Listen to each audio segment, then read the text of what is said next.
Good morning, students. Today's topic is part 4 of life processes, that is excretion. When we discuss about its meaning of word, it means ex for out and crenary to means to shift. According to its definition, the elimination of metabolic wastage products from the body is known as excretion.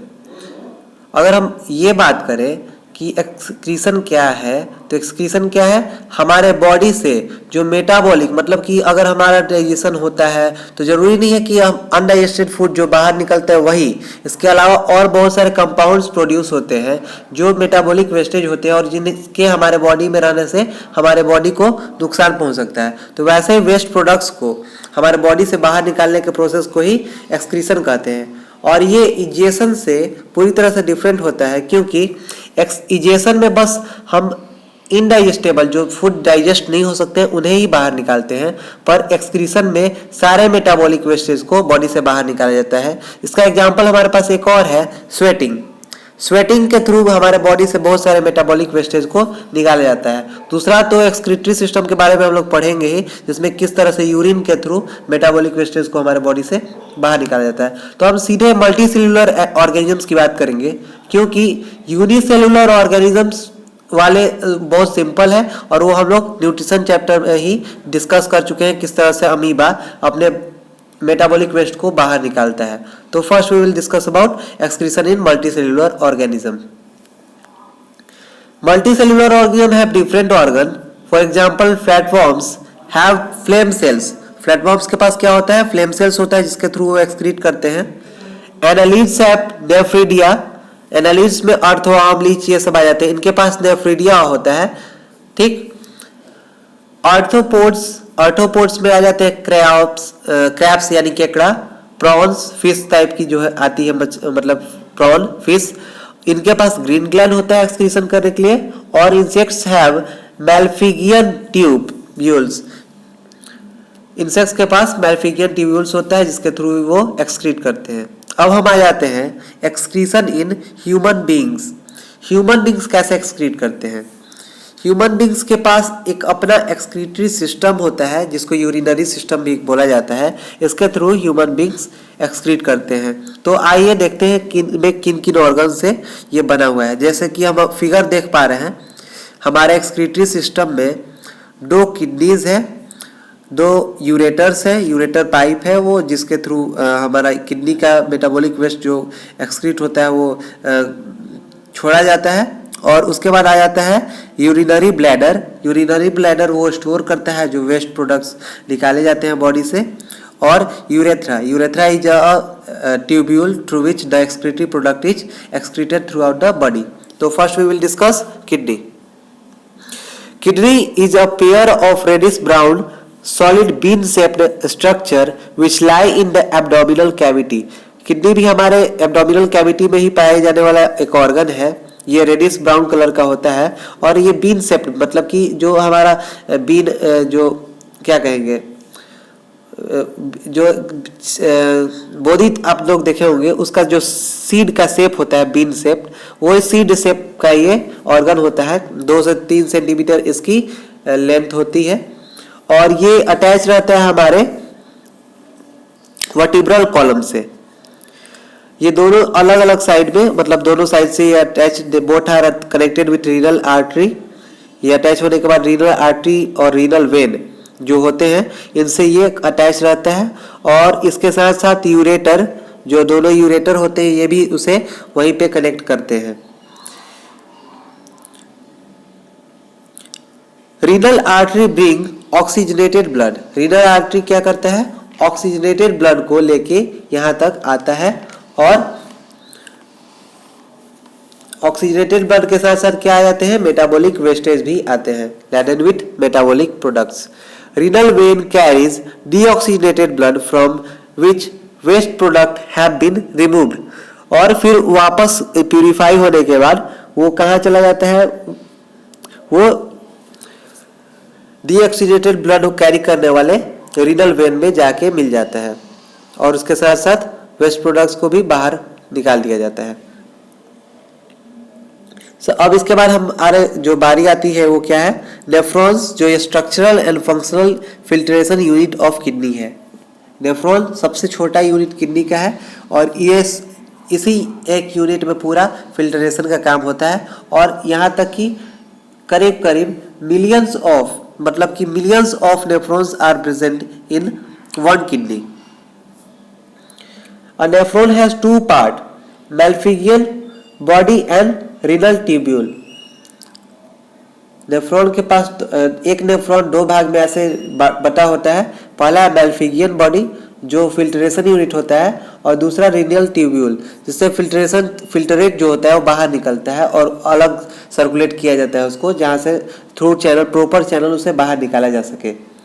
तो सबसे पहले Malpighian body की बात करें तो Malpighian body consist of a blind cup shaped broader in of nephron called Bowman's capsule. Malpighian tube में एक चौड़ा कप शेप्ड का ऑर्गन होता है, मतलब कि ऑर्गेनेली होता है कहिए तो छोटा सा ऑर्गन, जो इसको बोमेन्स कैप्सूल बोलते हैं। और बोमेन्स कैप्सूल अटैच रहता है a bunch of capillaries called glomerulus. Nephron attach रहता है, जैसे कि आप फिगर में देख पा रहे हैं कि एक नेफ्रॉन, वो जो डीप रेड कलर का एक बॉल शेप दिख रहा है आपको, वो ग्लोमेरुलस है और वो अटैच है बोमेन्स कैप्सूल से। और किस तरह से आप देख पा रहे हैं कि वो बोमेन्स कैप्सूल से एक पाइप शेप निकला हुआ है जो कि ट्यूब्यूल है, रिनल ट्यूब्यूल, और ये जाके अटैच हो रहा है स्टोरेज ट्यूब्यूल से। Glomerulus functions as filtration unit. Glomerulus ही मेन फिल्ट्रेशन यूनिट के रूप में फंक्शन करता है। And Bowman's capsule which accommodates one glomerulus. एक बोमेन्स कैप्सूल में एक ही ग्लोमेरुलस होता है जो रिच इन ब्लड कैपिलरीज होता है, और इनके पास बहुत छोटे छोटे फाइन पोर्स यानी छेद होते हैं जो कि फिल्ट्रेट को पास करने में मदद करते हैं ग्लोमेरुलस के through. Then renal tubule are covered by a network of peritubular capillaries. ये रिनल ट्यूबुलर जो होता है ये बहुत सारे ब्लड कैपिलरीज, जैसे कि आप देख पा रहे हैं कि ट्यूब्यूल के चारों तरफ से ब्लड कैपिलरीज से घेरे हुए हैं, इनसे ये जुड़ा होता है। रिनल ट्यूब्यूल के भी 3 पार्ट होते हैं। They are joint efferent arteriole to renal venule. ये जो कैपिलरीज होते हैं, ये कैपिलरीज रिनल ट्यूब्यूल में इफेरेंट आर्टियोल को रिनल वेन्यूल से जोड़ते हैं। नेक्स्ट है क्या, किस तरह से हमारा यूरिन फॉर्मेशन होता है, मतलब mechanism of urine formation. First of all, blood flows inside glomerulus under high pressure due to narrowness of efferent arteriole. तो उधर से तो हार्ट ब्लड को जैसे पंप करता है तो आर्टरी में प्रेशर ज्यादा होता है जैसे हम जानते हैं, तो इस कारण से जो प्रेशर होता है वो हाई प्रेशर से आता है। और इफेरेंट आर्टियोल के बहुत ही ज्यादा पतला होने के कारण ये क्या होता है कि इसमें प्रेशर और ज्यादा बढ़ जाता है, और यहीं पे अल्ट्रा फिल्ट्रेशन का काम भी होता है। ऑल स्मॉल वॉल्यूम सॉल्यूट्स, जितने भी सॉल्यूट्स होते हैं जो ब्लड में मिले होते हैं, वो जैसे कि यूरिया हो गया, यूरिक एसिड हो गया, अमीनो एसिड हो गया, हार्मोन्स हो गया, ग्लूकोज हो गया, और वाटर तो है ही, जो वाटर तो सॉल्वेंट के रूप में रहा। तो ये सारे के सारे फिल्ट्रेट जो होते हैं ये बोमेन्स कैप्सूल में आ जाते हैं। ये जो फिल्ट्रेशन का रेट होता है करीब 125 ml पर मिनट, यानी कि करीब दिन का 180 लीटर होता है। इसके बाद रीएब्जॉर्प्शन। रीएब्जॉर्प्शन में नेफ्रिक फिल्ट्रेट जो होता है वो प्राइमरी यूरिन जिसको कहते हैं हम, वो पास कर किया जाता है रीनल ट्यूब्यूल से। रीनल ट्यूब्यूल में पेरीट्यूबुलर कैपिलरीज इसको रीएब्जॉर्ब कर लेती हैं, जो यूजफुल सब्सटेंस होते हैं उन्हें। और नेफ्रिक फिल्ट्रेट से जो यूजफुल सब्सटेंस होते हैं जैसे कि ग्लूकोज हो गया, एमिनो एसिड हो गया, जो हमारे बॉडी के लिए यूजफुल है, विटामिन सी हो गया, कैल्शियम हो गया, पोटेशियम हो गया, सोडियम क्लोराइड हो गया, और वाटर भी तो पूरे बॉडी से बाहर नहीं निकालना है। तो इस कारण से जो भी यूजफुल सब्सटेंस होते हैं इन्हें रीअब्सॉर्ब कर लिया जाता है इन कैपिलरीज में। अब ट्यूब्यूल में क्या बच गया, बस waste product. The amount of water absorption depend on excess water present in the body. ये जो एब्जॉर्प्शन कैपिलरीज करते हैं, ये किस पे डिपेंड करता है कि हमारे बॉडी में वाटर कितना प्रेजेंट है और कितना पानी को बाहर निकालना है। ठीक। और दूसरा कॉन्सेंट्रेशन ऑफ वेस्ट प्रोडक्ट भी होता है। वेस्ट प्रोडक्ट्स का कॉन्सेंट्रेशन बहुत ज़्यादा नहीं होना चाहिए, इस पे भी हमारा वाटर एक्सक्रीशन डिपेंड करता है। थर्ड नंबर आ जाता है ट्यूबुलर सिक्रीशन। ट्यूबुलर सिक्रीशन क्या होता है? Is active secretion of waste product of blood by blood capillaries. अब ब्लड कैपिलरीज से फिर वापस जो वेस्ट प्रोडक्ट्स होते हैं उन्हें फिर वापस एक्सक्रीट कर दिया जाता है किधर? इन रीनल ट्यूब्यूल में। It ensures the removal of all waste products from blood. ये पूरे जो भी वेस्ट प्रोडक्ट्स जो भी हमारे बॉडी को नुकसान पहुंचा सकते हैं, इन्हें बाहर निकालने में इंश्योर करता है कि वो पूरी तरह से बाहर निकल जाए। इन वेस्ट प्रोडक्ट्स में आ जाता है खास करके यूरिया, यूरिक एसिड और क्रिएटिनाइन, ये तीनों आ जाते हैं। Extra salts and H+ ion is also secreted to maintain proper concentration and pH of urine. तो एक्स्ट्रा हार्मोन्स और सॉल्ट्स भी मेंटेन करने के लिए pH वैल्यू को और कॉन्सेंट्रेशन को सॉल्यूट के सिक्रेट किया जाता है इन ट्यूब्यूल के द्वारा, ताकि जो pH रहे वो मेंटेन किया जा सके और वाटर लेवल भी मेंटेन किया जा सके। फोर्थ नंबर अगर हम आते हैं तो 75% of water content of nephric filtrate is reabsorbed. 75% water जो होता है वो वापस बॉडी रीएब्सॉर्ब कर लेती है, और जो बचा हुआ 25% वाटर होता है उसका मात्र 10% वाटर ही पास किया जाता है बॉडी से बाहर निकालने के लिए। ठीक। Further concentration takes place in the presence of hormone known as anti diuretic hormone. ADH नाम से इसे जाना जाता है। एंटी डायरेटिक हार्मोन सिक्रेट किया जाता है। This hormone is secreted only when concentrated urine is to be passed out। अब ये जब कॉन्सेंट्रेशन रिलीज किया जाता है, ये हार्मोन जब रिलीज किया जाता है तभी रिलीज किया जाता है जब बॉडी से यूरिन को अब बाहर निकलना है। It maintains osmotic concentration of body fluid. ये क्या करता है? बॉडी फ्लूइड का ऑस्मोटिक कॉन्सेंट्रेशन मेंटेन करता है। अब देखिए ये दो केस आता है, एक तो हार्मोन कम रिलीज हो या फिर हार्मोन ज्यादा रिलीज हो। तो first, if absence of ADH produces dilute urine. अगर ADH कम मात्रा में प्रोड्यूस हो तो यूरिन क्या होगा? बहुत ही डाइल्यूट होगा, मतलब कि उसमें ये जो एक्सक्रीशन प्रोडक्ट्स के मात्रा जो रहेगा वो कम रहेगा। सेकेंड, इफ डिफिशियंसी, अगर ये जो हार्मोन है कम मात्रा में रिलीज होता है, इसका कमी होती है, देन कॉज एक्सेसिव रिपीटेड और डाइल्यूट यूरिनेशन। ये क्या करेगा? बहुत बार टॉयलेट लगेगा हमें और बहुत बार रिपीटेड मतलब कि यूरिनेशन होता है, और ये खास करके डायबिटीज पेशेंट में ये पाई जाती है ये गुण। नेक्स्ट है ureters. Ureters are a pair of narrow muscular tube. Ureter बस एक ट्यूब्यूल है, मस्क्यूलर ट्यूब्यूल, जो यूरिन को जो किडनी रिलीज करता है उसको वापस लाके यूरेथ्रा से यूरिनरी ब्लैडर से में स्टोर करता है। Urinary bladder, it is a medium shaped distensible sac that occurs in pelvic part of abdomen। ये एकदम लोअर पार्ट ऑफ एब्डोमेन में पाया जाता है, और ये क्या करता है? यूरिन को स्टोर करता है। इसकी कैपेसिटी डिपेंड करती है करीब करीब 300 ml से लेके 800 ml तक यूरिन ये स्टोर कर सकता है। इसके बाद आ जाता है urethra. Urethra is a tube that takes urine from urinary bladder to outside. Urethra क्या करता है? यूरिन को यूरिनरी ब्लैडर से अब बॉडी के बाहर रिलीज करने में मदद करता है। The opening of urinary bladder into urethra is guarded by a ring of muscles. एक रिंग ऑफ मसल्स इसे मॉनिटर करता है, और इस मसल का नाम है स्पिंचर। इसी के थ्रू ये तय करता है कि कितना बॉडी से ब्लड निकालना है और कितना ब्लड यूरिन निकालना है और कितना अंदर रखना है। नेक्स्ट है urine. Urine is a transparent fluid. Urine क्या है? एक लिक्विड फ्लूइड है which has amber colour and due to presence of urochrome. इसमें थोड़ा चमक रहता है क्योंकि यूरोक्रोम इसमें पाया जाता है। यूरिन जो होता है वो करीब करीब 96% वाटर होता है। 2.5% इसमें ऑर्गेनिक सब्सटेंस होता है, जिसमें urea, uric acid, creatinine, creatine, water, ये सब पाए जाते हैं। सॉल्युबल विटामिन्स, हार्मोन्स, और 1.5% इसमें इनऑर्गेनिक सब्सटेंस पाया जाता है, जैसे sodium, chloride, phosphate, magnesium, calcium, iodine, ये सब पाए जाते हैं। नेक्स्ट है function of kidney urinary system. Kidney urinary system क्या क्या फंक्शन करता है? तो किडनी, जिस तरह से हमने देखा था कि लीवर का बहुत सारा फंक्शन होता है, उसी तरह से किडनी का भी बहुत सारा फंक्शन होता है।